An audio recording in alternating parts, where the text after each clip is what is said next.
പ്രഭാത വന്ദനങ്ങൾ.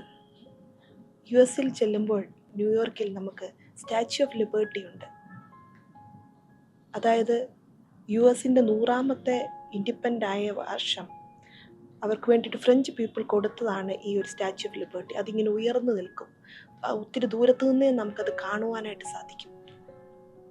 അതിൻ്റെ അർത്ഥം എന്ന് പറയുന്നത് അതിലേക്ക് വരുന്ന എമിഗ്രൻസിനെ വെൽക്കം ചെയ്തുകൊണ്ടാണ് ആ ഒരു സ്റ്റാച്യു അവിടെ നിൽക്കുന്നത്.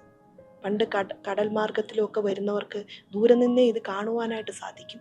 അങ്ങനെ ആര് വന്നാലും ഒരു പൂർണ്ണമായിട്ടൊരു സ്വാതന്ത്ര്യം തന്നുകൊള്ളാമെന്നുള്ള ഉറപ്പിൽ അവരെ വെൽക്കം ചെയ്തുകൊണ്ടാണ് ഈ ഒരു സ്റ്റാച്യു അവിടെ നിലനിൽക്കുന്നത്.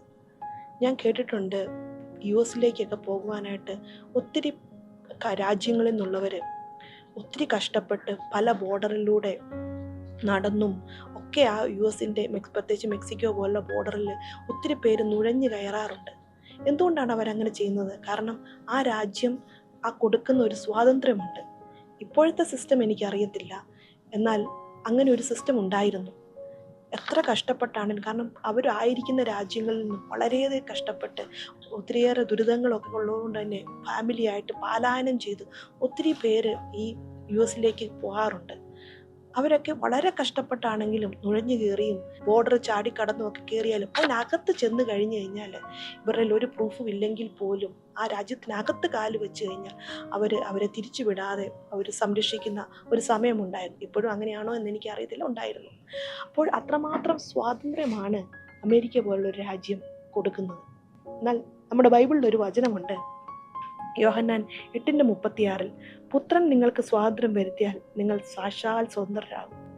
ഞാൻ നേരത്തെ പറഞ്ഞത് ഈ ലോകത്തിലെ കാര്യമാണ്. എന്നാൽ ക്രിസ്തുവിൻ്റെ അടുക്കലേക്ക് വന്ന് ദൈവത്തിൻ്റെ പുത്രൻ നമുക്കതൊരു സ്വാതന്ത്ര്യം തരുമ്പോൾ അതൊരു പൂർണ്ണ സ്വാതന്ത്ര്യമാകും. നമ്മൾ അനുഭവിക്കുന്ന ഒരു സ്വാതന്ത്ര്യമില്ലാത്ത അവസ്ഥയിൽ നിന്നും ഒരു പൂർണ്ണ സ്വാതന്ത്ര്യത്തിലേക്കാണ് നമ്മൾ ക്രിസ്തുവിലേക്ക് വരുമ്പോൾ നമ്മൾ അനുഭവിക്കാൻ പോകുന്നത്. അതിനകത്തുള്ള ഒരു സ്വസ്ഥത, അതിനകത്തുള്ളൊരു പീസ്, അതിനകത്തുള്ളൊരു ജോയ് അത് വേറെയാണ്. അതുകൊണ്ട് തന്നെ ഞാൻ നിങ്ങളെല്ലാവരെയും ക്ഷണിക്കുകയാണ് ക്രിസ്തുവിലുള്ള സ്വാതന്ത്ര്യം അനുഭവിക്കുവാനായിട്ട്. അതുകൊണ്ട് തന്നെ നമുക്കിന്ന് പ്രാർത്ഥിക്കാം, ക്രിസ്തുവിൽ പൂർണ്ണ സ്വാതന്ത്ര്യം അനുഭവിക്കുവാൻ കർത്താവ് നമ്മളെല്ലാം വിളിക്കുന്നു. നമുക്ക് പ്രാർത്ഥിക്കാം. ദൈവമായ കർത്താവെ, ഞങ്ങൾ ഒരുമിച്ച് പ്രാർത്ഥിക്കുന്ന കർത്താവെ, പലരും പലപ്പോഴും പലായനം ചെയ്ത് US പോലുള്ള രാജ്യങ്ങളിൽ സ്വാതന്ത്ര്യത്തിനായിട്ട് പോയി പാർക്കുന്നത് പോലെ കർത്താവെ, പൂർണ്ണ സ്വാതന്ത്ര്യം അങ്ങിൽ മാത്രമാണല്ലോ.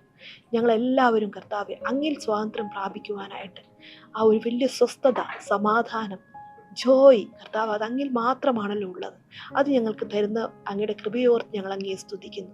ആ സ്വാതന്ത്ര്യത്തിൽ ഞങ്ങൾ ജീവിക്കുവാനായിട്ട് കർത്താവെ അങ്ങ് ഞങ്ങൾക്ക് കൃപ തരുന്നതിനായിട്ട് ഞങ്ങൾ അങ്ങയെ സ്തുതിക്കുന്നപ്പ, ഞങ്ങൾ അങ്ങയെ സ്നേഹിക്കുന്നപ്പ, ഞങ്ങൾ അങ്ങയെ ആരാധിക്കുന്നു. എല്ലാ മാനവും മഹത്വവും യേശുവിൻ്റെ നാമത്തിൽ ഞങ്ങൾ പ്രാർത്ഥിക്കുന്നു. ആമേൻ.